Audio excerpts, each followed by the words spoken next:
মেসির ঘরের মাঠে কাঁপন ধরালো ব্রাজিল। স্কটল্যান্ডকে ৩-০ গোলে হারানোর দিনে মিয়ামি স্টেডিয়াম জুড়ে ব্রাজিল ফ্যানদের আনন্দ উচ্ছ্বাস। তবে ম্যাচ হেরেও ভেন্যুর বাইরে উৎসব করেছে স্কটিশরা। সময় যত গড়াচ্ছে ততই ভয়ঙ্কর হয়ে উঠছে ব্রাজিল। আসলে শুরুটা মন মতো না হলেও বাকি দুই ম্যাচে দাপট দেখিয়েছে তারা। বাড়তি উন্মাদনা যোগ করেছে নেইমারের ফিরে আসা। ক্লাব ফুটবলে মেসির ঘরের মাঠ মিয়ামি স্টেডিয়ামে স্কটল্যান্ডের বিপক্ষে জয়ে স্টেডিয়ামের বাইরেও সেলেসাও ফ্যানরা নাচে গানে মাতিয়ে রাখে।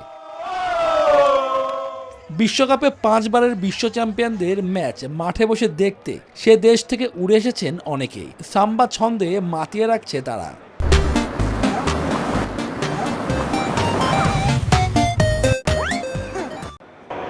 আমি এটাই বলতে চাই, আমাদের সমর্থকরাই সেরা। পুরো বিশ্বকাপে আমাদের যে ভালো সমর্থক আর নেই। আমেরিকানরা তোমরা ফুটবল বা অন্য যা কিছুই নিয়ে থাকো, কিন্তু ব্রাজিল নিয়ে নয়। এতদিন দেখে মনেই হচ্ছিল না যে ওরা নিজেদের সেরাটা দিচ্ছে, কিন্তু এখন আমাদের দল সর্বোচ্চ দিয়ে বিশ্বকাপ জিততে চায়।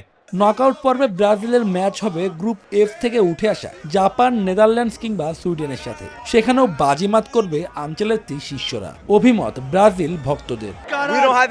আমাদের চোখ এখন নকআউটে, আমরা সেখানেও জয় পাবো। হেক্সা মিশন এর অপেক্ষায় আছে। এটা একটা কঠিন ম্যাচ ছিল। ব্রাজিল অনেক বেশি শক্তিশালী দল। আমরা পরবর্তী রাউন্ডে গেলেই খুশি। 29 জুন বাংলাদেশ সময় রাত 11টায় নকআউট পর্ব খেলতে মাঠে নামবে নেইমার, ভিনিসিয়াসরা। শুভদেবনাথ, নিউজ 24।